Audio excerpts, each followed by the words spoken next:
ان الحمد لله نحمده ونستعينه ونستغفره ونعوذ بالله من شرور انفسنا ومن سيئات اعمالنا من يهده الله فلا مضل له ومن يضلل فلا هادي له واشهد ان لا اله الا الله وحده لا شريك له واشهد ان محمدا عبده ورسوله اما بعد فان خير الحديث كتاب الله وخير الهدي هدي محمد صلى الله عليه واله وسلم وشر الامور محدثاتها وكل محدثة بدعة وكل بدعة ضلالة وكل ضلالة في النار.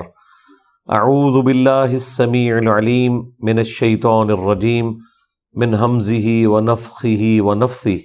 بسم الله الرحمن الرحيم. رب اشرح لي صدري ويسر لي امري واحلل عقدة من لساني يفقهوا قولي. بسم الله الرحمن الرحيم. ان الله وملائكته يصلون على النبي يا ايها الذين آمنوا صلوا عليه وسلموا تسليما. اللهم صل على محمد وعلى آل محمد كما صليت على إبراهيم وعلى آل إبراهيم إنك حميد مجيد. اللهم بارك على محمد وعلى آل محمد كما باركت على إبراهيم وعلى آل إبراهيم إنك حميد مجيد. اللهم ربنا آتنا في الدنيا حسنة وفي الآخرة حسنة وقنا عذاب النار. ربنا آتنا من لدنك رحمة وهيئ لنا من أمرنا رشدا. يا حي يا قيوم برحمتك أستغيث ولا حول ولا قوة إلا بالله العلي العظيم. آمین. الحمدللہ آج 27 اگست 2023 کو سنڈے کے دن ہماری یہ قرآن کلاس نمبر 159 کی اسٹوڈیو ریکارڈنگ ہونے جا رہی ہے. آج انشاءاللہ تعالی ہم سورہ یوسف کی آیت نمبر 9 سے آنورڈ سٹارٹ لیں گے. پچھلی دفعہ آیت نمبر 8 کے اوپر کنکلوڈ ہوا تھا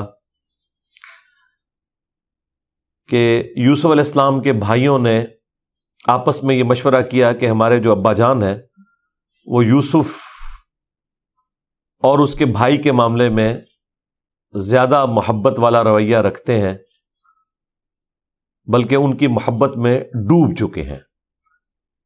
ان ابانا لفی ضلال مبین. اور میں نے اس لفظ کے اوپر بھی بحث کی تھی کہ یہ ضلال مبین سے مراد یہاں کھلی گمراہی نہیں ہے بلکہ محبت میں ڈوب جانا ہے. اب اگلی آیت جو ہے آپ دیکھ رہے ہیں کہ یہ سٹارٹ ہو رہی ہے پچھلے لفظ کے ساتھ. تو آیت نمبر 8 کا جو آخری لفظ ہے مبین قتلوا یوسف، یوں کر کے پڑھا جائے گا اگر ہم آیت کو اگلی آیت سے ملائیں گے. اور یہ چھوٹی سی نون اس لیے پڑھی ہے کہ پریفریبل یہی ہے کہ اسے ملا کر پڑھا جائے، لیکن آیت کے اوپر اگر وقف کریں گے تو پھر اگلی آیت جب سٹارٹ کریں گے تو پھر یہ چھوٹی نون نہیں پڑھی جائے گی کہ اگر کوئی شخص اگلی آیت نمبر 9 پڑھے تو اسے یہ پڑھے نقتلوا یوسف تو یہ غلط ہوگا. یہ نون کا تعلق لفظ مبین کے ساتھ تھا، وہ تنوین تھا اور وہ اگلے لفظ سے ملے گا تو نون چھوٹی ڈالی جاتی ہے تاکہ جن لوگوں کو عربی سے ناواقفیت ہے تو وہ اسے ملا کر پڑھیں. سورۃ الملک کے سٹارٹ میں بھی اس طریقے سے ایک چھوٹی سی نون بھی آتی ہے. جب آپ وقف کریں گے تو اگلی آیت کو پھر حالت رفع میں سٹارٹ کریں گے. اقتلوا یوسف، کہ انہوں نے آپس میں مشورہ کیا کہ قتل کر ڈالو یوسف کو. تو یہ میں نے آپ کو فرق بتایا. اعوذ باللہ من الشیطان الرجیم. بسم اللہ الرحمن الرحیم.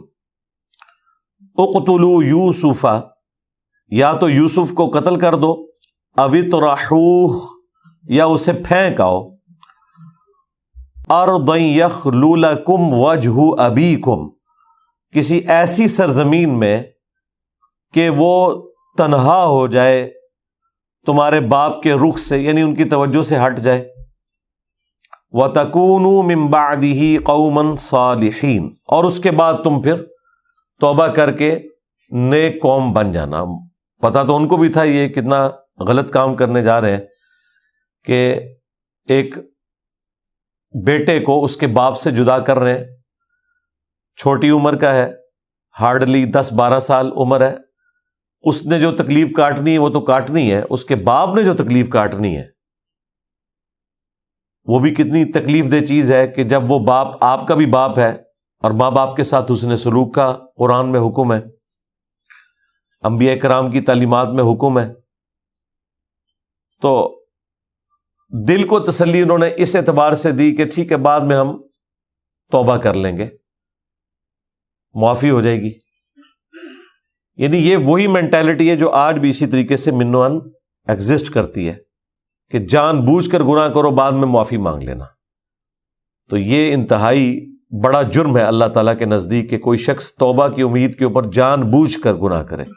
ایک تو یہ ہے کہ نفس سے مغلوب ہو کر کوئی معاملہ کر لیا، ارادہ نہیں تھا، کسی کو تکلیف دینا مقصود نہیں تھا، تو اس کی توبہ تو سمجھ میں آتی ہے، لیکن جان بوجھ کے گناہ کرنا اور اس بڑے لیول کا گناہ کرنا، پھر اس پہ کہنا کہ توبہ کر لیں گے تو معافی ہو جائے گی، تو وہ معافی ہوئی کوئی نہیں ہے۔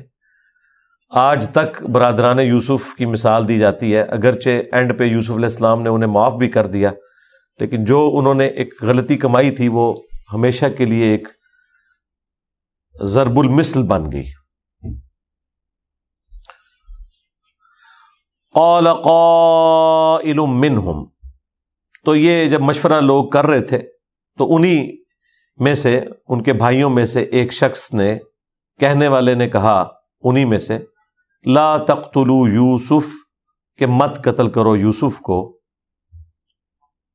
وَأَلْقُوهُ فِي غَيَابَتِ الْجُبِّ، اسے پھینک دو کسی گہرے کنویں کے اندر، يَلْتَقِطْهُ بَعْضُ السَّيَّارَةِ إِن كُنتُمْ فَاعِلِينَ، تاکہ کوئی راہ چلتا ہوا مسافر، کوئی قافلہ گزرے تو وہ اسے اپنے ساتھ لے جائے، اگر تم نے کچھ کرنا ہے تو یہ کام کرو۔ اور ظاہر ہے کہ وہ انڈرسٹوڈ تھا کہ قافلے راستے میں ایسے کنوؤں سے پانی بھرا کرتے تھے، ریگستانی سفر کے اندر بالخصوص پانی کی اویلیبلٹی کو انشور کرنا یہ ضروری ہوتا ہے، تو ایسے کنویں میں اسے ڈال دیتے ہیں جہاں لوگ پانی کے لیے رکیں، اور پھر جب وہ ڈول ڈالیں گے تو یوسف بھی نکل آئے گا اور یوں اس کو وہ ساتھ لے جائیں گے۔ یہ تو ان کا پلان تھا۔ دوسری طرف اللہ تعالیٰ نے اس کنویں کے اندر ہی جبرائیل علیہ السلام کو یوسف علیہ السلام کی طرف بھیجا اور چھوٹی عمر میں انہیں تسلی دے دی کہ اب آپ کی آزمائش کا وقت شروع ہوا چاہتا ہے، ایک دن آئے گا کہ آپ اپنے بھائیوں کو اس کی خبر دے دیں گے جو انہوں نے آپ کے ساتھ کیا ہے، لیکن بہرحال اب اسے تقدیر الہی سمجھ کے قبول کریں۔ اب یہ پورا پلان انہوں نے کر لیا، اور اس پلان کی ایگزیکیوشن کا سٹارٹ ظاہر ہے کہ والد کی اجازت سے ہونا تھا، تو اب یہ سب کے سب اکٹھے ہو کر آئے اپنے باپ کے پاس، سیدنا یعقوب علیہ السلام کے پاس۔ قالوا یا ابانا ما لک لا تأمنا علی یوسف، انہوں نے کہا کہ اے ابا جان کیا ہوا ہے کہ آپ یوسف کے بارے میں ہم پر اعتبار ہی نہیں کرتے؟ وَإِنَّا لَهُ لَنَاصِحُونَ، جبکہ ہم تو اس کے بڑے خیر خواہ ہیں، ہمارے بارے میں آپ بدگمانی نہ کریں۔ اب دیکھیں پورا پلان پھر جھوٹ کا ایک سلسلہ شروع ہے، اور کس طریقے سے یہ ایک سازش تیار ہو رہی ہے۔ ارسلہ معنا، آپ اسے ہمارے ساتھ بھیجیے، غدا، کل کے دن، یرتع ویلعب، وہ خوب کھائے پیے ہمارے ساتھ اور کھیلے کودے، وَإِنَّا لَهُ لَحَافِظُونَ، اور بے شک ہم اس کے نگہبان ہیں۔ تو اب یوسف علیہ السلام کے والد جو تھے یعقوب علیہ السلام، انہیں تو پہلے ہی پتا تھا کہ یہ حسد کرتے ہیں، تو کوئی نہ کوئی ایسا معاملہ اس کے ساتھ نہ کریں، اور جو ایک چانس تھے کہ یہ کر سکتے ہیں، ظاہر ہے انہوں نے اسے ایکسیڈنٹل قتل ہی بتانا تھا نا، یہ تو نہیں کہنا تھا کہ ہم نے اسے مار دیا، اور یہ بھی نہیں کہہ سکتے تھے کہ وہ گم گیا، ورنہ تو پھر ان کو کہا جاتا کہ جاؤ ڈھونڈ کے لاؤ۔ تو انہوں نے کہا کہ ہم اس ساری پاسبلٹیز کو ختم کر دیں گے اور کہیں گے کہ بھیڑیا کھا گیا۔ تو یوسف علیہ السلام کے والد کو یہ اندازہ تھا کہ زیادہ سے زیادہ یہ والا معاملہ وہ کر سکتے ہیں، اس لیے انہوں نے بھی ان کا اندازہ درست نکلا۔ ہمارے لوگ جب یہ آیات پڑھتے ہیں تو اس میں سے علم غیب نکال رہے ہوتے ہیں کہ نبی کو پہلے ہی پتہ چل گیا کہ وہ بھیڑیا کھا جائے گا اسے، حالانکہ اگلی آیات میں جب انہوں نے آ کے بہانہ کیا ہے تو انہوں نے کہا کہ میں صبر کروں گا اس معاملے میں، اور باقی معاملات اس طریقے سے چلے۔ یہ ایسا نہیں ہوتا کہ ہر معاملے میں اللہ تعالیٰ کو غیبی خبر دے، جب چاہے اللہ تعالیٰ غیبی خبر دے دیتا ہے۔ اینڈ پہ جا کے آپ دیکھیں گے کہ یوسف علیہ السلام کی طرف سے جب قاصد آیا تو انہوں نے کہا میں یوسف کی خوشبو محسوس کر رہا ہوں۔ تو اگر پیغمبر وقت اپنے بیٹے کی خوشبو محسوس کر سکتا تھا تو انہیں اس وقت بھی خوشبو محسوس کر کے بتانا چاہیے تھا کہ تم مجھ سے جھوٹ بول رہے ہو، فلاں کنویں کے اندر وہ ہے اور مجھے خوشبو آ رہی ہے۔ اس وقت اللہ نے نہیں ان پہ ایکسپوز کیا یہ معاملہ۔ تو علم غیب کا عقیدہ یہ ہے کہ جب اللہ چاہتا ہے اس وقت دکھا دیتا ہے، سنوا دیتا ہے، یا خوشبو سونگھا دیتا ہے، اور جب نہیں چاہتا نہیں ہوتا۔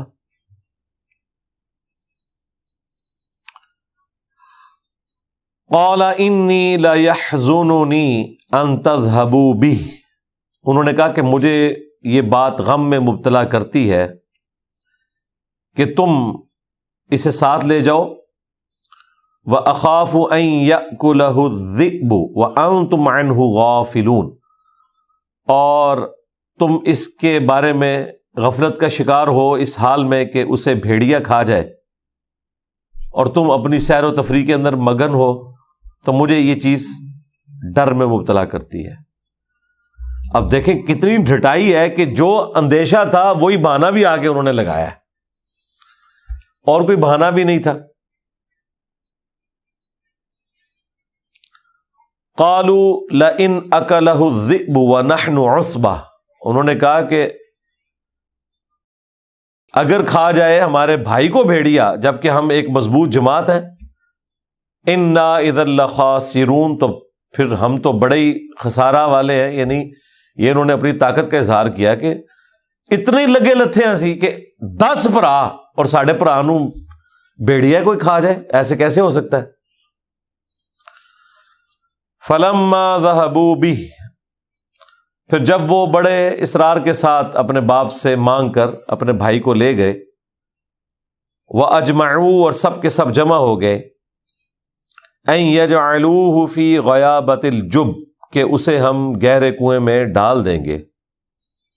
تو پھر انہوں نے وہ اپنی جو ایک سازش تیار کی تھی وہ کر گزرے، تو اس کنویں والی حالت میں حضرت یوسف علیہ السلام اس گہرے کنویں میں تھے، تو اللہ تعالیٰ نے ان کی طرف وحی بھیجی، وَأَوْحَيْنَا إِلَيْهِ، تو ہم نے اس کی طرف وحی بھیجی ان کی تسلی کے لیے، لَتُنَبِّئَنَّهُمْ بِأَمْرِهِمْ، کہ ایک وقت آئے گا کہ تم ضرور اپنے بھائیوں کو اس معاملے کی خبر کر دو گے، ہذا، جو یہ ایک فعل انہوں نے کیا، یعنی ان کی سرزنش کرو گے، وَهُمْ لَا يَشْعُرُونَ، اور اس وقت وہ تمہارے اس رتبے کو جانتے بھی نہیں ہوں گے کہ تم کو ہم کس اعلیٰ مقام پر پہنچائیں گے کہ یہ سارے بھائی تمہارے پاس سوالی بن کر آئیں گے، اور اس وقت پھر اس حالت میں جب کہ تم ان پر اختیار بھی رکھتے ہوگے، تم ان کے برے عمل کے بارے میں انہیں خبر دے دو گے۔ یہ ایک چھوٹی سی بات یوسف علیہ السلام کے لیے بہت بڑی ڈھارس تھی کہ انہوں نے پھر آلموسٹ 40 سال جدائی کے گزارے۔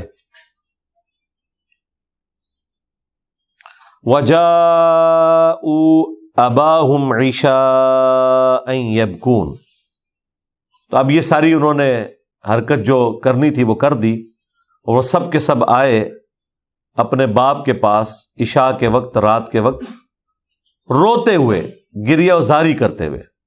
ظاہر ہے کہ رونا تو شرط تھا، رو کے ہی منوایا جا سکتا ہے کہ انہیں بھی غم ہے، ادروائز صرف آ کے ایک خبر دیتے تو وہ اپنی شکل سے کیسے جسٹیفائی کر سکتے تھے۔ اور یہ ایک ایسا رونا ہے کہ یہ آج تک اسی طریقے سے چل رہا ہے۔ کئی علماء بھی ہیں وہ اپنی جھوٹی کہانیاں رو کر پبلک تک پہنچا دیتے ہیں اور رونے پیٹنے کو دلیل بناتے ہیں، آنسوؤں کو دلیل بناتے ہیں اپنے حق پہ ہونے کی، حالانکہ حق پہ ہونے کی دلیل آنسوؤں کے ساتھ رونا نہیں ہے۔ حق پہ ہونے کی دلیل حق پر ہونا ہے۔ قالوا یا ابانا، انہوں نے کہا کہ اے ابا جان، انا ذهبنا نستبق وترکنا یوسف عند متاعنا، اے ابا جان ہم آپس میں دوڑ لگا رہے تھے، ایک دوسرے سے آگے نکلنے کی کوشش کر رہے تھے، کھیل کود رہے تھے، اور ہم نے یوسف کو اپنے سامان کے پاس چھوڑ دیا۔ فَأَكَلَهُ الذِّئْبُ، تو اسے بھیڑیا کھا گیا۔ اب اپنے اس جھوٹ میں طاقت پیدا کرنے کے لیے ساتھ ہی کہہ رہے ہیں وَمَا أَنْتَ بِمُؤْمِنٍ لَنَا، اے ابا جان آپ ہماری بات کا یقین تو نہیں کریں گے، لیکن حقیقت یہی ہے کہ بھیڑیا کھا گیا یوسف کو۔ وَلَوْ كُنَّا صَادِقِينَ، اگرچہ ہم سچے بھی ہوں تب بھی آپ نے ہماری اس بات کا یقین نہیں کرنا۔ ظاہر ہے کہ انہیں پتا تھا یہ کتنی کمزور گراؤنڈ کے اوپر کھڑے ہوئے ہیں۔ یہاں پہ پبلک میں مشہور کیا ہوا ہے کہ یوسف علیہ السلام کے بھائیوں نے کہا کہ اگر ہم آپ سے جھوٹ بول رہے ہیں تو ہم 14ویں صدی کے علماء میں اٹھائے جائیں۔ یہ بڑا آپ نے پبلک میں سنا ہوگا۔ میرے خیال میں تو 14ویں صدی کے علماء جو ہیں وہ برادران یوسف سے بھی زیادہ گئے گزرے تھے اس حوالے سے۔ ہماری تو 15ویں صدی ہے، یہ 1445 ہجری چل رہا ہے، ہم تو 14ویں صدی میں آئے نہیں ہیں۔ 14ویں صدی میں وہ علماء ہیں کہ جن کے ناموں پہ آج فرقے بنے ہوئے ہیں، وہ ہیں۔ یہ 1445 کا مطلب ہے 1400 مکمل ہو کر 45 سال، یعنی 15ویں صدی کے 45 سال گزرے۔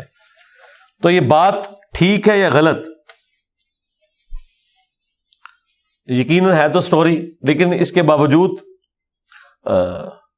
اس جھوٹی بات کو بھی ہم صحیح ماننے کے لیے تیار ہیں کہ واقعی اس سے بدترین مثال کوئی اور دی نہیں جا سکتی تھی، تو ہم اس جھوٹ کی بھی تصدیق کر دیتے ہیں کہ مثال کی حد تک تو بات ٹھیک ہے سمجھانے کے لیے۔ میرا خیال ہے جو علماء کا طبقہ ہے انہیں خود اپنے بزرگوں کے اوپر غور و تفکر کرنا چاہیے، 14ویں صدی کے علماء کے بارے میں جو انہوں نے یہ جھوٹ مشہور کیا ہوا تھا۔ بہرحال جو انہوں نے کرنا تھا وہ کیا، تو اپنی بات میں مزید وزن پیدا کرنے کے لیے وَجَاءُوا عَلَىٰ قَمِيصِهِ بِدَمٍ كَذِبٍ، وہ لے آئے یوسف علیہ السلام کی قمیض کے اوپر جھوٹا خون لگا کر۔ اب خون ظاہر ہے وہ انسانی خون تو نہیں تھا، کسی بھیڑ بکری کا خون لگایا ہوگا انہوں نے، اور اس میں ان سے مس ہینڈلنگ بھی ہوگی، جو ہمیں روایتوں میں ملتا ہے۔ قرآن میں تو اس کی کوئی تفصیل نہیں ہے کہ وہ قمیض بالکل صحیح سلامت تھی۔ اگر بھیڑیے نے یوسف علیہ السلام کو کھایا ہوتا تو کپڑے کی جو قمیض ہے وہ بھی تار تار ہو جاتی، تو وہ ثابت قمیض کے اوپر ہی خون لگا کے آگے۔ تو یہ بات صحیح بھی لگتی ہے کیونکہ حضرت یعقوب علیہ السلام کو قرائن کے ذریعے پتہ چل گیا کہ انہوں نے یہ سب کچھ جھوٹ گھڑا ہے۔ قال، تو آپ نے فرمایا بل سولت لکم انفسکم امرا، بلکہ تمہارے نفسوں نے تمہارے لیے آراستہ کر دیا ہے تمہارا یہ کام جو تم نے جرم کیا ہے۔ فصبر جمیل، تو میں اس معاملے میں صبر ہی کروں گا۔ واللہ المستعان علی ما تصفون، اور اللہ تعالی سے مدد مانگوں گا اس پر جو تم نے میرے ساتھ یہ دھوکہ بازی کی ہے، اس معاملے میں اللہ ہی سے مدد طلب کروں گا۔ یعنی پیغمبر کو یہ بات پتہ چل گئی تھی کہ یہ جھوٹ کر رہے ہیں، لیکن یہ بھی اللہ تعالیٰ نے ان کے لیے ایک آزمائش رکھی تھی، تو وہ اللہ ہی کی طرف رجوع لائے۔ وجاءت سیارۃ، تو وہاں سے ایک قافلہ گزرا، فارسلوا واردہم فادلی دلوہ، تو وہ قافلے نے پانی کے لیے اپنا جو ایک پیمانہ تھا یا برتن تھا، ڈول، وہ لٹکایا رسی کے ساتھ۔ تو ظاہر ہے کہ جب وہ ڈول نیچے پہنچا تو وہی کے ذریعے یوسف علیہ السلام کو بتا دیا گیا تھا کہ آپ کو نکالنے کا ہم سبب کریں گے۔ تو یوسف علیہ السلام اس ڈول کو پکڑ کر یا رسی کو پکڑ کر باہر نکل آئے، کیونکہ وہ اندھیرا کنواں تھا، اتنا نظر تو نیچے کوئی لائٹنگ وغیرہ والا معاملہ تو نہیں تھا۔ انہوں نے تو سمجھا ہوگا پانی اس میں آ گیا ہے یا اتنا وزنی کیوں ہے، انہوں نے تو کھینچا اور رسی مضبوط تھی، وہ بچے کا وزن بھی اس نے سہار لیا۔ تو جب وہ باہر نکالا تو قال یا بشرا ھذا غلام، انہوں نے کہا وہ خوشخبری، یہ تو ہمیں ایک اتنا خوبصورت بچہ مل گیا ہے۔ اور ظاہر ہے کہ وہاں پہ ایک غلامی والا سسٹم تو چل ہی رہا تھا، اور پلس یہ ہے کہ ان کو ایک خوبصورت غلام مل گیا جس کی قیمت بھی اچھی لگ سکتی تھی۔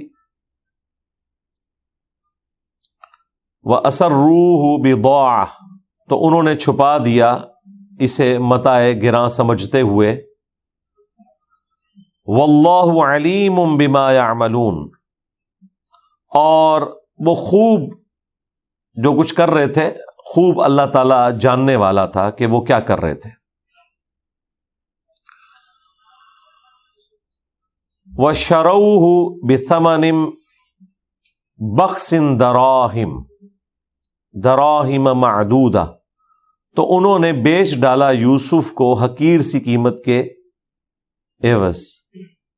وَكَانُوا فِيهِ مِنَ الزَّاهِدِينَ، اور وہ اسی معاملے میں زاہد ہو گئے، اور انہوں نے اس کو غنیمت سمجھتے ہوئے قبول کر لیا۔ ظاہر ہے مفت کا مال تھا، تو جتنی بھی قیمت مل جائے وہ اس کے اوپر راضی ہو گئے۔ اچھا، قرآن کے اس اسلوب سے تو یہی لگ رہا ہے کہ یہاں پہ چند حقیر داموں کے عوض جو بیچنے کا ذکر ہے وہ اس قافلے کا ہے کہ جس قافلے نے ان کو نکالا اور مصر میں جا کے بیچ دیا۔ ایران والوں نے جو فلم بنائی ہے اس میں انہوں نے اس معاملے کو پلٹایا ہے ان کے بھائیوں کی طرف، کہ بھائیوں نے اس کنویں کو انڈر آبزرویشن رکھا ہوا تھا، اور جب وہ نکلا تو انہوں نے کلیم کیا کہ یہ ہمارا غلام بھاگ کر آیا ہے، اور آپ نے اگر اس کو رکھنا ہے تو تھوڑے سے پیسے ہمیں دیں اور اس کو لے جائیں۔ واللہ عالم، قرآن سے تو ایسی کوئی بات پتہ نہیں چل رہی، اور اگر وہ والا معاملہ بھی کر لیا جائے تب بھی کوئی اس کے کوئی خلاف والا معاملہ اس طریقے سے ہوتا نہیں ہے۔ وَقَالَ الَّذِي اشْتَرَاهُ مِن مِصْرَ، تو کہا اس شخص نے جس نے یوسف علیہ السلام کو خریدا تھا اہل مصر میں سے، لِامْرَأَتِهِ، اپنی بیوی سے اس نے کہا، اکرمی مثواہ، کہ اسے خوب عزت اور اکرام کے ساتھ ٹھہراؤ۔ وہ عزیز مصر تھا، یعنی جو بادشاہ تھا مصر کا، اس کا آپ سمجھ لیں اسسٹنٹ، سیکنڈ، جو اس کا وزیر تھا۔ آج کل تو وزیر اعظم جو ہے وہ چیف ایگزیکٹو ہوتا ہے نا، اس زمانے میں بادشاہ کا ایک وزیر ہوتا تھا جو سب کچھ دیکھتا تھا، وہ عزیز مصر کہلاتا تھا۔ اس نے خریدا اسے، اور اس نے اپنی بیوی کو کہا کہ اسے ٹھہراؤ اپنے پاس۔ عسیٰ ان ینفعنا، قریب ہے کہ یہ ہمیں کوئی نفع پہنچائے، کیونکہ شکل تو غلاموں والی نہیں تھی، اور جو بیچ رہے تھے انہوں نے بھی یہ بتایا کہ لکھنا پڑھنا بھی جانتا ہے، تو ایک غلاموں سے ہٹ کے ہے، تو ہو سکتا ہے ان قریب ہمیں یہ کوئی فائدہ پہنچائے۔ او نتخذہ ولدا، یا ہم اسے اپنا بیٹا ہی بنا لیں۔ اور بیٹا وہ بنانے کے لیے اس لیے تیار تھے کہ اس کی شکل کوئی غلاموں والی نہیں تھی، ورنہ یہ حبشی غلام ہی عموماً انہی کا ہی کاروبار ہوا کرتا تھا، تو اس کے اوپر کوئی ٹونٹ بھی نہیں ان کو کر سکتا تھا کہ اس کی تو شکل ہی غلاموں والی ہے۔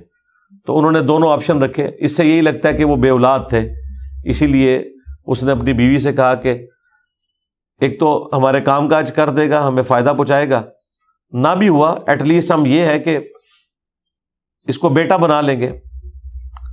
وَكَذَلِكَ مَكَّنَّا لِيُوسُفَ فِي الْأَرْضِ، اور یوں ہم نے، اللہ تعالیٰ فرماتا ہے، یوسف علیہ السلام کو زمین میں اپنی حکمت سے ایک تمکن اختیار فرمایا ان کے حق میں، کہ انہیں ہم نے ایک ایسی جگہ کے اوپر فائز کر دیا کہ جہاں وہ ایکسپیرینس بھی گین کر سکتے تھے، ان کی رہائش کا بندوبست بھی ہو گیا.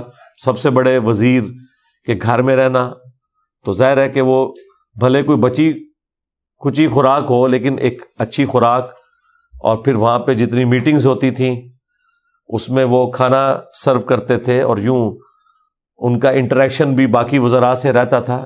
سیکھ گئے یہ ساری کی ساری چیزیں، اللہ تعالیٰ نے انہیں زمین میں ایک تمکن اختیار کر دیا. وَلِنُعَلِّمَهُ مِن تَأْوِيلِ الْأَحَادِيثِ، تاکہ ہم انہیں سکھا دیں بات کی گہرائی کا علم. یہ بھی ہو سکتا ہے ترجمہ، اور بعض لوگوں نے اس کا خوابوں کی تعبیر کا ترجمہ کر دیا، حالانکہ خواب کا تو یہاں پہ کوئی ذکر نہیں ہے. معاملہ فہمی سکھا دیں. ظاہر ہے کہ جب اتنے ایکسپیرینس لوگوں میں رہے گا، سب سے بڑی سویلائزیشن تھی اس وقت، کہاں بدو لوگ شام کے رہنے والے اور کہاں مصر کے لوگ، تو ان کے لیے ایک علم سیکھنے کا بھی ذریعہ ہو جائے گا. واللہ غالب علی امرہ، اور اللہ تعالیٰ اپنے ہر کام کے اوپر غالب ہے. ولکن اکثر الناس لا یعلمون، لیکن اکثر لوگ اس حقیقت کو نہیں جانتے. اور ان اکثر لوگوں میں یوسف علیہ السلام کے بھائی بھی شامل ہیں. انہوں نے کیا برائی سوچی اپنے بھائی کے حق میں، اور اللہ تعالیٰ نے اسی شر میں سے کتنا بڑا خیر ان کے لیے نکال دیا. اور اللہ تعالیٰ عموماً کرتا ایسے ہی ہے کہ مردے میں سے زندہ کو نکال دیتا ہے. وہ تو کنکلوڈ کر بیٹھے تھے اپنے بھائی کو، لیکن اللہ تبارک و تعالیٰ نے ان کے لیے ایک ایسا معاملہ کیا کہ مستقبل میں انہیں مصر کی سب سے کی پوسٹ کے اوپر بٹھا دیا. بعد میں اسی عزیز مصر کی پوسٹ کے اوپر یوسف علیہ السلام آ گئے. وَلَمَّا بَلَغَ أَشُدَّهُ، اور جب وہ اپنی جوانی کی عمر کو پہنچے، آتَيْنَاهُ حُكْمًا وَعِلْمًا، تو ہم نے انہیں حکم اپنی طرف سے اور علم عطا فرمایا. یا حکم سے مراد ہے نبوت، اور علم عطا فرمایا، خوابوں کی تعبیر کا بھی علم عطا فرما دیا، معاملہ فہمی بھی، اور ایکسپیرینس سے بھی انہوں نے بہت کچھ حاصل کر لیا. وَكَذَلِكَ نَجْزِي الْمُحْسِنِينَ، اور یوں ہی ہم جزا دیتے ہیں، بدلہ دیتے ہیں نیکوکاروں کو، جو صبر کی روش اختیار کرنے والے لوگ ہیں. ان کو وقتی طور پر تکلیف آتی ہے، پھر دیکھیں کہ ایک آسانی والا معاملہ ہو گیا ان کے لیے.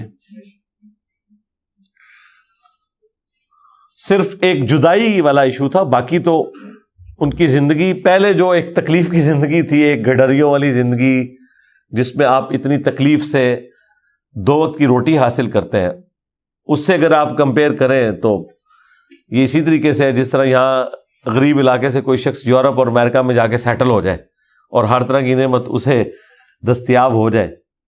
تو یوسف علیہ السلام کے لیے یہ والا معاملہ تو آسان ہو گیا، اور اس کی وجہ سے جدائی کا غم سہنا بھی آسان ہو گیا، جبکہ انہیں یہ تسلی بھی دی گئی تھی کہ یہ جدائی بھی ایک دن ختم ہو جائے گی. تو ایک آسانی والا معاملہ ان کے لیے ہو گیا. لیکن یہ اس وقت تک ابھی جو 10 سال کی قید ان کا انتظار کر رہی ہے وہ ان کو نہیں پتا.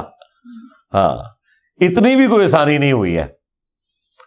ٹھیک ہے، بہرحال اللہ تعالیٰ نے ان کو ان تمام تکلیف سے گزار کے ایک بڑے منصب کے لیے مبعوث کرنا تھا، تو پھر سب کچھ برداشت کرنا پڑتا ہے. وَرَاوَدَتْهُ الَّتِي هُوَ فِي بَيْتِهَا عَن نَفْسِهِ، اور بہلانے پھسلانے لگی وہ عورت جس کے گھر میں وہ تھے، یعنی وہی جس نے ان کو بیٹے کی طرح پالا تھا. اس پہ ایسا شیطان سوار ہوا کہ اس نے یوسف علیہ السلام کو برائی کی طرف بلایا. وَغَلَّقَتِ الْأَبْوَابَ، اور اس نے تمام دروازے بند کر دیے. وَقَالَتْ هَيْتَ لَكَ، تو اس نے کہا کہ تم میری اس خواہش کو پورا کرو. قَالَ مَعَاذَ اللَّهِ، تو انہوں نے کہا میں اللہ کی پناہ میں آتا ہوں. إِنَّهُ رَبِّي احسن مثوایا، بے شک میرا جو رب ہے وہ میرا محسن ہے، اس نے مجھے بڑی عزت دی ہے۔ یہاں رب سے مراد سورہ یوسف کے اسلوب میں جو رب آ رہا ہے وہ مالک کے لیے آ رہا ہے، آگے بھی چل کے رب کا لفظ آئے گا مالک کے لیے۔ تو انہوں نے کہا کہ میں اللہ کی پناہ میں آتا ہوں، بے شک جو میرا مالک ہے یعنی تیرا خاوند، اس نے میری بڑی عزت افزائی کی ہے، وہ میرا محسن ہے، میں اس کے ساتھ غداری کیسے کر سکتا ہوں؟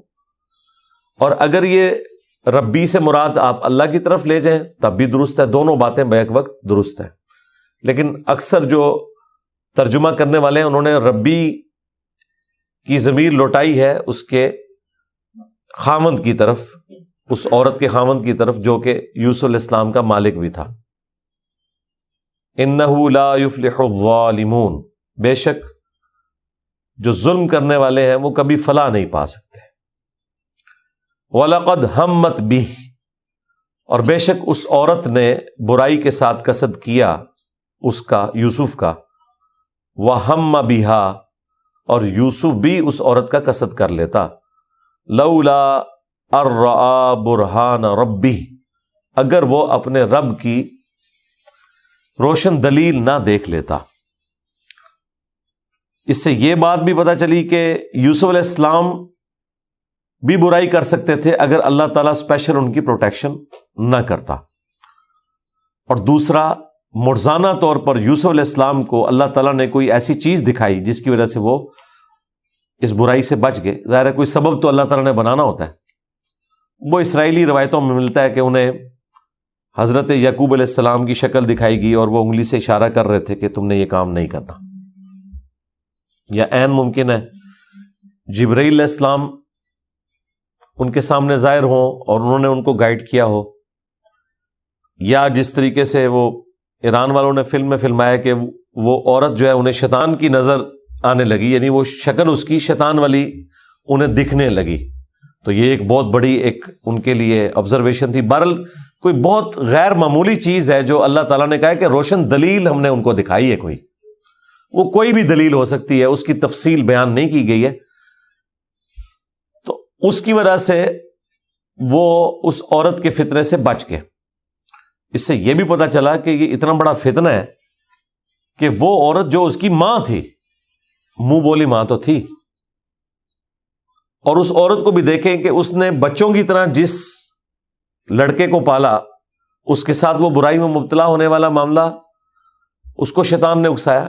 اسی لیے اسلام نے منہ بولے ماں بیٹے بہن بھائی کا رشتہ نہیں رکھا ہوا، سیدھی سی بات ہے، وہ اس میں اس طرح کے چانسز ہو جاتے ہیں جب تک کہ محرم والا رشتہ نہ ہو۔ كَذَلِكَ لِنَصْرِفَ عَنْهُ السُّوءَ وَالْفَحْشَاءَ، یہ دلیل ہم نے اس لیے دکھائی کہ تاکہ اس کے ذریعے سے ہم اس طریقے سے دور کر دیں یوسف سے وہ برائی اور بے حیائی کے کام کو۔ اِنَّهُ مِنْ عِبَادِنَا الْمُخْلَصِينَ، بے شک وہ ہمارے مخلص یعنی چنے ہوئے بندوں میں سے ایک تھے۔ یہ لفظ ہے مخلص، دو لفظ ہیں عربی میں، ایک ہے مخلص جو اردو میں بھی استعمال ہوتا ہے۔ مخلص کہتے ہیں بڑا خالص ہے یہ بندہ، اخلاص شو کرنے والا۔ ہر مسلمان کی، مؤمن کی یہ خواہش ہوتی ہے کہ وہ مخلص ہو، اللہ کے لیے اپنے دین کو خالص کرے، کمٹمنٹ شو کرے، کمیٹڈ ہو۔ لیکن انبیاء ہوتے ہیں مخلص، اس سے بھی اعلیٰ درجے کی ڈگری کہ وہ تو اللہ کے لیے کمیٹڈ ہیں ہی ہیں، اللہ انہیں اپنے لیے چن لیتا ہے، تو وہ زبر کے ساتھ بولا جاتا ہے مخلص۔ یہ زبر اور زیر سے زمین و آسمان کا فرق ہو جاتا ہے۔ مخلص، رب کے لیے اپنے آپ کو خالص کرنے والا۔ مخلص، جس سے اللہ اپنے لیے خود خالص کر لے، یہ تو اعلیٰ ترین درجہ ہے، انبیاء تو مخلص ہوتے ہیں۔ مرشد، رشد و ہدایت دینے والا۔ مرشد، جس کو رشد و ہدایت دی جائے، یعنی وہ پیسو کا یہ ایک سیگا آپ سمجھ لیں۔ نبی صلی اللہ علیہ وآلہ وسلم ہمارے مرشد ہیں اور ہم نبی کے مرشد ہیں. ہمیں انہوں نے ہدایت دی اور وہ ہمارے ہادی ہیں. اب یہ مرشد اور مرشد کا اتنا فرق ہے. پنجابی میں تو چل جاتا ہے مرشدہ دیدار وے باہو، وہ مرشد کہہ رہے ہوتے ہیں، لفظ مرشد ہے. اس طریقے سے نبی علیہ السلام کے لیے بھی یہ نعرے جب لگاتے ہیں سیدی مرشدی، یہ لفظ مرشدی بولا جائے گا، مرشدی نہیں بولا جائے گا. لیکن یہ کیا بولتے ہیں؟ سیدی مرشدی. ہاں، جن کو ہم نے ہدایت دی ہوئی ہے، نعوذ باللہ، یہ الٹ ترجمہ ہو جاتا ہے. تو پھر جواب میں وہ کہتے ہیں یا نبی یا نبی. اس کے جواب میں ہونا چاہیے امتی امتی. تو نعرہ ہی غلط بنایا ہوا ہے، یا نعرہ درست تھا، اس کی پروننسیشن انہوں نے غلط کر دی. سیدی مرشدی، سید کے نیچے بھی زیر اور مرشد کے نیچے بھی زیر، تو یہ مخلص اور مخلص. واستبق الباب، اور دونوں دوڑ پڑے دروازے کی طرف. وقدت قمیصہ من دبر، اور اس عورت نے ان کے پیچھے بھاگتے ہوئے جب انہیں پکڑنے کی کوشش کی تو پیچھے سے ان کا کرتا پھٹ گیا، وہ پھاڑ ڈالا. وَأَلْفَيَا سَيِّدَهَا لَدَى الْبَابِ، اور بس اسی حالت میں دروازے کے پاس اس کا خامند عورت کا آ گیا. اب چور تو اس کا پکڑا گیا. تو اس سے پہلے کہ یوسف علیہ السلام اس کی بیوی کی شکایت اسے کرتے، ظاہر ہے ان کا کریکٹر تو تھا اپنے مالک کے سامنے، تو ان کی بات بھی سنی جاتی. لیکن اس کی عورت نے جھوٹا بہانہ کیا، اور کس طرح اس نے الفاظ استعمال کیے.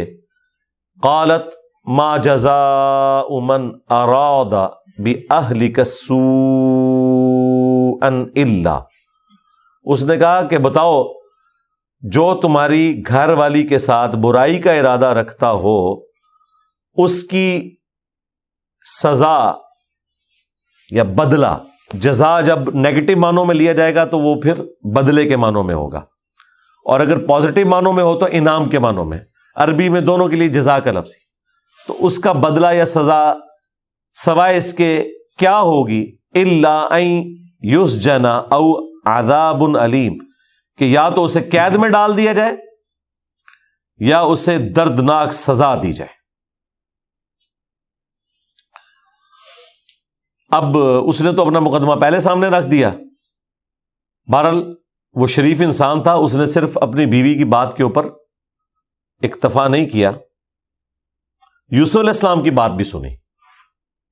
قال، یوسف علیہ السلام نے کہا ہی راودتنی عن نفسی، یہ جو کچھ بول رہی ہے تو جھوٹ کہہ رہی ہے، بلکہ اسی نے مجھے اپنی طرف بلانے کی اور بہلانے کی ناکام کوشش کی تھی.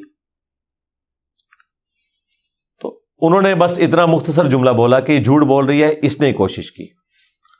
تو اللہ تعالیٰ نے غیبی مدد کی یوسف علیہ السلام کی. وَشَهِدَ شَاهِدٌ مِّنْ أَهْلِهَا، تو ایک گواہ نے جو کہ اس عورت کے رشتہ داروں میں سے تھا. خامند کے رشتہ داروں میں سے ہوتا تو عورت نے کہاں ماننا تھا. تو بائی چانس وہاں پہ کوئی اسی عورت کا قریبی رشتہ دار تھا جو کہ حمایتی تھا اس عورت کا. ان رشتہ داروں میں سے ایک رشتہ دار موجود تھا. اللہ تعالیٰ نے کوئی ایسا غیبی معاملہ کیا تو وہ بول اٹھا. اس نے ایک علمی بات کی جو بالکل منطقی تھی کہ یہ طریقہ ہے جج کرنے کا. اس زمانے میں تو سی سی ٹی وی کیمرہ نہیں ہوتے تھے اور باقی معاملات اس طریقے سے تو نہیں ہوتے تھے کہ کوئی کاؤنٹر ویریفیکیشن کی جا سکے. ایران والوں نے ویسے فلم کے اندر یہ فلمایا کہ وہ کوئی ایک شیرخوار بچہ تھا، نیو بورن بیبی تھا جو بول بھی نہیں سکتا تھا. تو وہ بول اٹھا اور اس نے یہ بات کی جو اگلی بات رپورٹ ہوئی ہے. اللہ کی قدرت سے یہ بعید نہیں ہے، لیکن یہ اتنی غیر معمولی بات تھی کہ قرآن میں رپورٹ ہونی چاہیے تھی معجزے کے طور پر.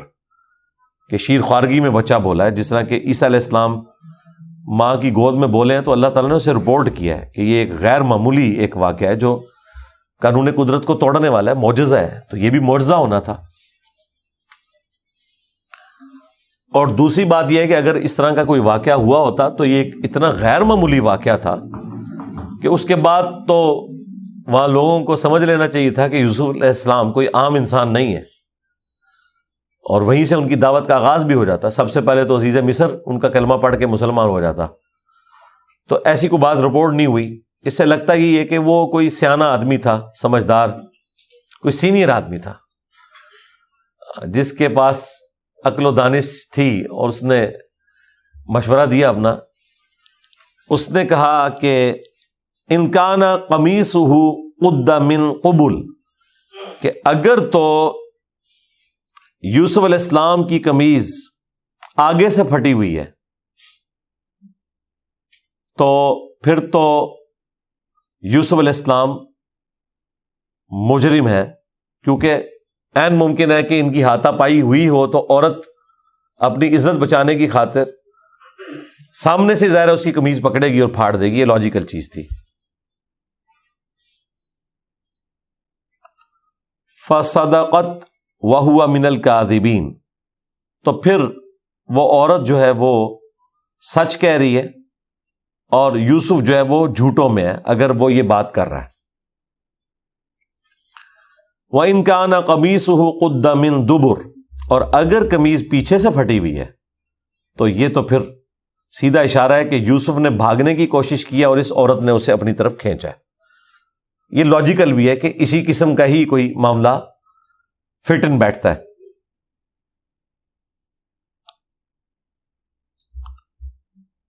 وَإِن كَانَ قَمِيصُهُ قُدَّ مِن دُبُرٍ، اور اگر یہ پیچھے سے قمیض پھٹی ہوئی ہے، فَكَذَبَتْ وَهُوَ مِنَ الصَّادِقِينَ، تو پھر یہ عورت جھوٹی ہے اور وہ سچوں میں سے ہے۔ دیکھیں واقعی کوئی سینئر ممبر تھا کہ جس نے سٹارٹ یوسف علیہ السلام کو جھوٹا کہنے سے کیا ہے۔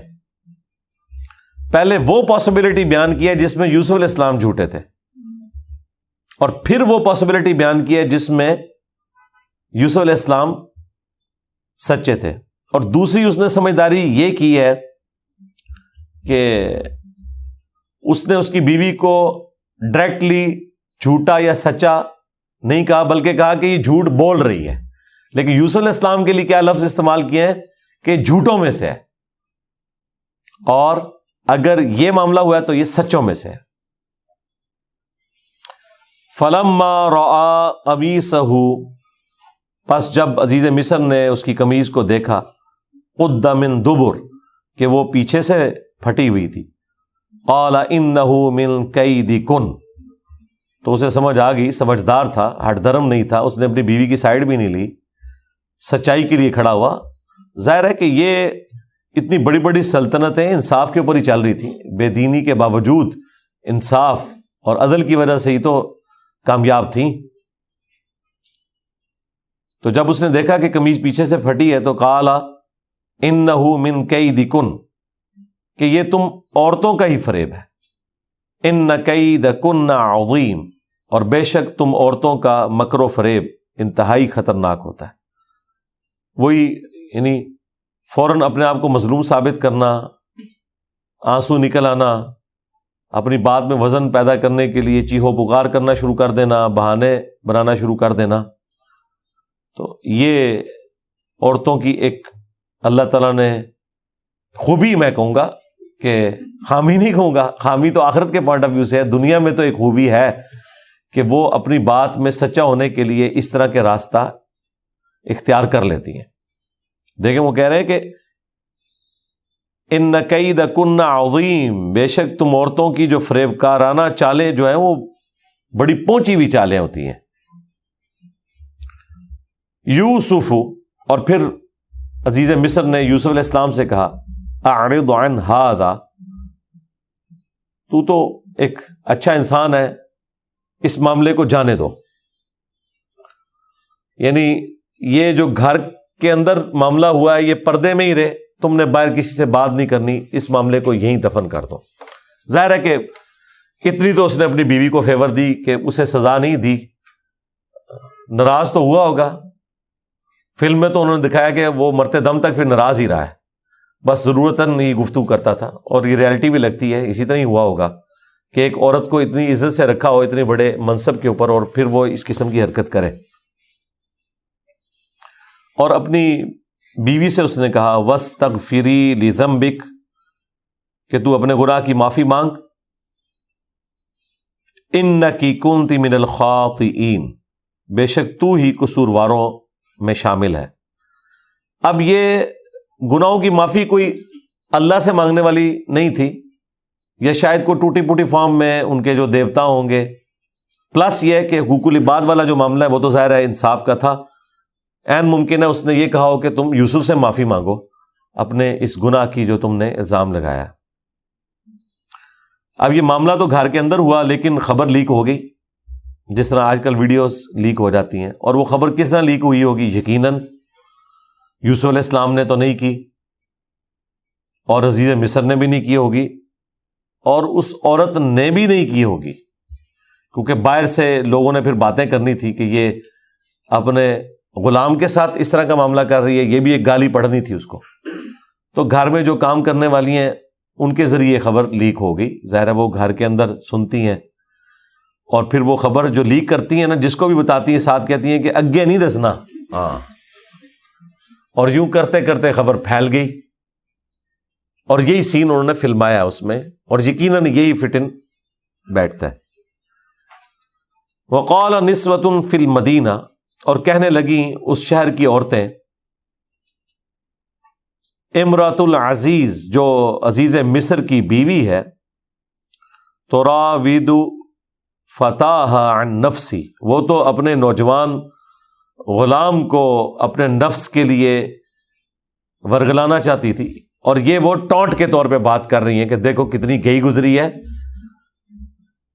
کہ اس نے یہ برائی والا جو معاملہ ہے وہ بھی اپنے غلام کے ساتھ کیا ہے. قد شغفها حبا، بے شک غلام کی محبت اس کے دل میں گھر کر گئی ہے. انا لنراها فی ضلال مبین، یہ تو بالکل ہی گئی گزری ہے، گمراہی میں ڈوب چکی ہے. اب یہاں پہ گمراہی میں ڈوبنا یہ نہیں ہے کہ وہ اسے کوئی گناہ کے طور پر، یعنی ایک ہماری جو نارمز چل رہی ہیں معاشرے کی اس کے اعتبار سے تو مطلب اتنی گئی گزری ہے یہ ان معنوں میں ہے. اب ظاہر ہے عورتوں کی چالیں تو پھر ہیں نا، اب دیکھیں نا وہ عورت کیسی چال چلتی ہے ان کے ساتھ. فلما، پس جب، سمعت بمکرہن، اس قسم کی مکرانہ جو باتیں تھیں وہ سنی اس عورت نے کہ اچھا یہ میری وکیلیاں کر دی بھی ہیں، پنجابی میں کہتے ہیں میری غیبت کر رہی ہیں. ارسلت الیہن، تو اس نے سب کی طرف پیغام بھیجا. وَأَعْتَدَتْ لَهُنَّ مُتَّكَأً، اور اس نے ان کے لیے ایک باقاعدہ مسندیں ارینج کی، کوئی آپ سمجھ لیں کوئی ڈنر پارٹی یا کوئی لنچ ارینج کیا. اس زمانے میں یہ معاملات ہوتے تھے، اور ظاہر ہے کہ اس میں اس نے عام مصر کی عورتیں تو نہیں بلائی ہیں، جو حکومتی لیول کے جو چھوٹے وزیر تھے ان کی بیویوں کو اس نے مدعو کیا، صوبائی وزیر یا وفاقی وزیر. تو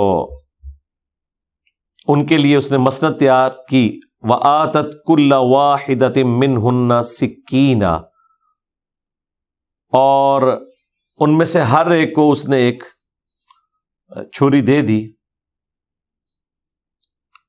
وَقَالَتِ اخْرُجْ عَلَيْهِنْ، اور پھر یوسف کو کہا کہ ان عورتوں کے سامنے آؤ. اس سے یہ لگتا ہے کہ ان کا آنا جانا باہر نہیں تھا، بڑے بڑے محل تھے، تو انہوں نے اس کو اندر ہی سارا کچھ پرورش والا معاملہ کیا، اور یہی انہوں نے ویڈیو میں دکھایا. وہ تو پورے پورے سٹیز آباد تھے، تو عورتوں کو یہ نہیں پتا تھا کہ وہ کتنے خوبصورت ہیں، یوسف علیہ السلام کا جو حسن ہے. تو اس محفل کے اندر یوسف علیہ السلام کو بلایا. ظاہر ہے غلام تھے، انہوں نے آرڈر تو قبول کرنا تھا. فلما رأینہ، تو جب انہوں نے دیکھا یوسف علیہ السلام کی طرف. ظاہر ہے کہ اللہ کے پیغمبر بھی تھے, خوبصورت بھی تھے, پھر ان کے ایک چہرے کی وجاہت تھی. اکبرناہ, تو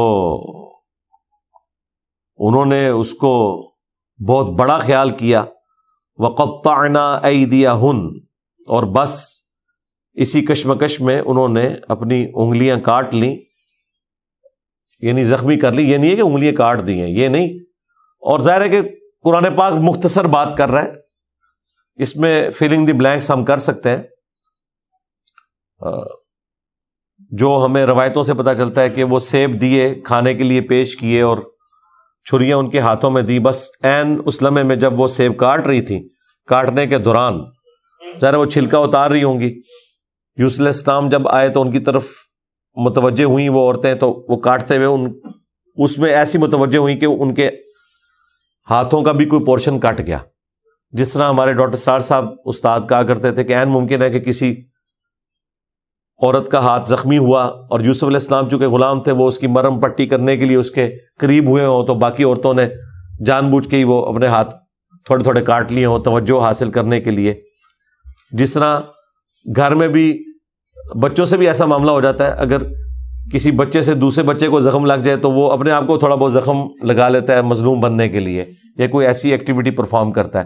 بہرحال کچھ بھی ہوا, ایک ایکسٹراڈنری واقعہ تھا, باقیوں کے بھی ہاتھ زخمی ہو گئے. وَقُلْنَا حَاشَ لِلَّهِ, تو وہ تعجب میں انہوں نے کہا کہ سبحان اللہ, اللہ پاک ہے. ما ھذا بشرا, یہ تو انسان نہیں لگتا. ان ھذا الا ملک کریم, یہ تو نہیں مگر کوئی بہت معزز فرشتہ. یہاں جو اللہ کا لفظ آیا ہے یا فرشتے کا ذکر ہے, اس سے مراد قطعاً یہ نہیں کہ وہ اللہ میں یا فرشتوں میں ماننے والے تھے. جو ایک محاورتاً باتیں چل رہی ہوتی تھی نا, جس طرح ہم دیکھیں ہمارے ریلیجن میں کہیں دیوتا کا کانسیپٹ نہیں ہے, لیکن یہاں پر بھی جب صحافی حضرات گفتگو کرتے ہیں تو کسی پولیٹیکل لیڈر کا ذکر کرتے ہوئے جب وہ اپنے آپ کو بڑا سمجھتا ہے تو کہتے ہیں جی یہ تو دیوتا بن رہا ہے, یہ تو مہاتما ہے. حالانکہ یہ کانسیپٹ تو ہمارے ریلیجن میں نہیں ہے, لیکن چونکہ محاورتاً چیزیں چل رہی ہوتی ہیں. اسی طریقے سے زمینی خدا, یہ ٹرم بھی بولی جاتی ہے طاقتور لوگوں کے لیے. تو اس طرح کی جو مثالیں دی جاتی ہیں وہ محاورتاً بسا اوقات دوسرے مذاہب کے لوگوں سے بھی اس زبان میں آ گئی ہوتی ہیں, کیونکہ یہاں پر کوئی ایسی ہمیں تفصیلات نہیں ملتی کہ وہ خدا کے ماننے والے تھے یا نہیں تھے. اس کے الٹ ضرور ملے گا جب یوسف علیہ السلام جیل میں جائیں گے اور وہاں دعوت توحید رکھیں گے, اور وہ بتائیں گے کہ یہ جو بت تم نے گھڑ لی ہیں میں اللہ تعالیٰ نے ان کی کوئی سند نازل نہیں کی, تو عین ممکن ہے ان کا بھی وہی عقیدہ ہو کہ اوپر ایک خدا ہے, باقی یہ چھوٹے چھوٹے جو آلیہ ہیں جن کے بت بنائے ہوئے ہیں, چھوٹے چھوٹے دیوتا ہیں, گاڈز ہیں, اس قسم کا ہی ان کا کانسیپٹ ہو. تو اس کانسیپٹ میں بڑے خدا کو اللہ کہا جائے اور آسمانی کوئی مخلوق ہے اس کے لیے فرشتے کی ٹرم ہو, تو اس اعتبار سے چل رہی ہو. بہرحال توحید وہاں اس فارم میں موجود نہیں تھی, وہ وہی بت پرستی کے عقائد و نظریات تھے جو اگلی قوموں میں ایگزسٹ کرتے تھے, اور اللہ تعالیٰ پیغمبروں کے ذریعے ان کی تطہیر کرتا تھا. تو ایتھیسٹ نہیں تھے, خدا میں بلیو کرنے والے تھے وہ. بہرحال وہ ٹوٹی پوٹی فارم میں ایک توحید کا ایک معاملہ چل رہا تھا. تو انہوں نے کہا کہ یہ تو انسان لگتا ہی نہیں ہے, یہ تو ایک مقرب فرشتہ ہے. قالت, اب تو موقع مل گیا عزیز مصر کی بیوی کو جس کا نام زلیخا رپورٹ ہوا ہے تورات کے اندر. فَذَلِكُنَّ الَّذِي لُمْتُنَّنِي فِيهِ, یہ ہے وہ جس کے بارے میں تم مجھے ملامت کر رہی تھی. تو دیکھ لو تمہاری حالت کیا ہوئی ہے کہ ایک دفعہ دیکھا ہے تو تمہارے ساتھ ایسا معاملہ ہو گیا, اور میرے تو یہ گھر میں رہتا ہے. یعنی وہ اپنے گناہ کو ابھی بھی جسٹیفائی کر رہی ہے, اپنی اس بغاوت کو. اور دیکھیں اگلی دلیری, وَلَقَدْ رَاوَدتُّهُ عَن نَفْسِهِ, میں نے اسے بہت کوشش کی ہے اپنی طرف بلانے کی. فَاسْتَعْصَمَ, لیکن اس نے اپنے آپ کو بچا کے رکھا ہے بڑا پکا ہے, یہ کننا ہے یار. وہ تو اس کو برائی کے طور پہ ذکر کر رہے ہوں گے نا, کوئی تعریف کے لیے نہیں کیا, کیونکہ اگلے الفاظ دیکھیں, وَلَئِن لَّمْ يَفْعَلْ مَا آمُرُهُ، اگر اس نے وہ کام نہ کیا برائی کا جس کی طرف میں اسے مائل کر رہی ہوں، لَيُسْجَنَنَّ، تو میں ضرور اسے قید میں ڈلوا دوں گی، یہ قید میں ڈلوا دیا جائے گا، وَلَيَكُونَ مِنَ الصَّاغِرِينَ، تو یہ ضرور ہو جائے گا چھوٹے لوگوں میں، بے آبرو لوگوں میں، ذلیل و خوار ہو جائے گا۔ یعنی وہ یہ سمجھتے تھے جب آپ کسی کو جیل میں ڈلوا رہے ہیں تو اسے جیل ہوگی تو مراد یہ ہے کہ مجرم ہے، تو یہ کام میں اس کے ساتھ کروں گی۔ یعنی وہ ابھی تک اپنے ان معاملات سے پیچھے نہیں ہٹی اور اپنی اسی ڈھٹائی کے ساتھ اسی برائی کے اوپر قائم ہے۔ اب اس نے تو اپنا پورا پلان کیا ہوا تھا کہ میں اس صورت میں جب یہ میری بات نہیں مانے گا اسے جیل میں ڈلواؤں گی، اور اللہ تعالیٰ کا بھی پلان تھا کہ یوسف علیہ السلام کو یہ بات کلک کی کہ اس وقت اس عورت سے جان چھڑانے کا ذریعہ اب قید خانہ ہی ہے۔ تو پھر انہوں نے اگلی آیات میں آئے گا، وہ انشاءاللہ اگلی دفعہ ہم کور کریں گے، اللہ تعالیٰ سے دعا کی کہ بجائے اس کے کہ میں اس برائی میں مبتلا ہوں تو یا اللہ مجھے جیل کی زندگی، قید خانے کی عزیز ہے اس چیز سے کہ میں برائی میں مبتلا ہو جاؤں اور تیرا باغی ہو جاؤں۔ دیکھیں انہوں نے گناہ سے، بدکاری سے بچنے کے لیے تکلیف برداشت کر لی۔ عموماً آپ کو نیک کام کرنے کے لیے ایک تکلیف برداشت کرنی پڑتی ہے کہ ایفرٹ پٹ کرتے ہیں، برائی سے بچنے کے لیے آپ کو صرف ارادہ کرنا پڑتا ہے کہ میں نے یہ نہیں کرنا۔ مثلا نماز ایک نیکی کا کام ہے، اس کو کرنے کے لیے آپ کو وضو کرنا پڑتا ہے، مسجد میں جانا پڑتا ہے، ارکین جتنے ہیں وہ ادا کرنے پڑتے ہیں۔ لیکن گناہ سے بچنے کے لیے آپ کو کچھ کرنا نہیں پڑتا، صرف ایک فیصلہ کرنا پڑتا ہے۔ گالی منہ میں آئی بھی ہے غصے کی وجہ سے، آپ فیصلہ کرتے ہیں میں نے نہیں نکالنی، تو اس کے لیے آپ کو کوئی ایکسٹرا کام نہیں کرنا پڑتا۔ لیکن دیکھیں پیغمبروں کو برائی سے بچنے کے لیے 9 سے 10 سال کی قید کاٹنی پڑ رہی ہے، تو دیکھیں انہوں نے پھر اپنا آپ منوایا ہے۔ اللہ تعالیٰ جب کسی کو رتبے دیتا ہے تو پھر اس پہ آزمائشیں بھی ڈالتا ہے۔ یہ بڑا پوائنٹ کا نقطہ ہے کہ گناہ سے بچنے کے لیے انہیں 9 سے 10 سال جیل میں کاٹنے پڑے ہیں۔ حالانکہ گناہ سے بچنے کا تو انعام ہونا چاہیے، دنیا میں نہ ملے تو آخرت میں، یہاں گناہ سے بچنے کے لیے انہیں ایک سزا کاٹنی پڑی۔ اور یوسف علیہ السلام کی بھی کتنی بڑائی ہے کہ انہوں نے اس گناہ کی سینسٹیوٹی کو سمجھا کہ میں گناہ سے بچنے کے لیے اگر تکلیف بھی مجھے اٹھانی پڑتی ہے تو میں اللہ تعالیٰ کی بغاوت کا کوئی کام نہ کروں، ہاں میں یہ تکلیف برداشت کروں۔ یہ 9-10 سال تو آپ امیجن نہیں کر سکتے، ایک جوان شخص کی جوانی کا گولڈن پیریڈ، اور کوئی غلط کام بھی نہیں کیا، غلط کام سے اپنے آپ کو بچایا، اس کی سزا کاٹنی پڑ رہی ہے۔ اور اس زمانے کی جیل میں آج کل نہیں جیل کاٹی جاتی۔ اور جس طریقے سے پھر انہوں نے وہ یوسف علیہ السلام سے متعلقہ جو فلم بنائی ہے 45-1 میں جو ڈرامہ سیریل ہے، اس میں جو انہوں نے وہ تکلیفیں دکھائی ہیں نا، وہ دیکھ کے ہی انسان پسیج جاتا ہے۔ حالانکہ انہوں نے تو چند ایک سین فلمائے ہیں، ان کی تو زندگی کے 9 سے 10 سال، کیونکہ بضع سنین آیا ہے، ایک ایک دن سورج طلوع ہونے سے لے کر غروب ہونے تک اور رات پوری کس تکلیف میں انہوں نے کاٹی ہوگی آپ امیجن بھی نہیں کر سکتے۔ اس ماڈرن دور میں جہاں جیل خانوں میں پنکھے بھی لگے ہوتے ہیں، باقی فیسلٹیز بھی، کھانا بھی ملتا ہے، وہاں پر بھی اگر سورج کی روشنی نہ آئے، دن رات کا آپ کو پتہ نہ چلے، تو انسان وقت سے پہلے بوڑھا ہو جاتا ہے، اور کیا اس کے اوپر گزرتی ہے۔ اور وہاں پر جب سیکنڈ جو سب سے بڑی پوسٹ ہے عزیز مصر، اس کی طرف سے وہ بندہ ریفر ہوا ہو جیل خانے میں، تو چھڑانا اس کو کس نے؟ سب سے بڑی پوسٹ کی طرف سے وہ ریکمینڈ ہوا ہے جیل خانے کے لیے، تو پھر اللہ تعالیٰ نے ان کو اس تکلیف سے گزارا الٹیمیٹلی، اور خود انہوں نے دعا کی کہ یا اللہ ٹھیک ہے مجھے جیل کی زندگی منظور ہے۔ وہ انشاءاللہ ہم اگلی دفعہ آیات کور کریں گے۔ سبحانک اللہم وبحمدک، اشہد ان لا الہ الا انت، استغفرک واتوب الیک، وما علینا الا البلاغ المبین۔ جزاکم اللہ خیرا.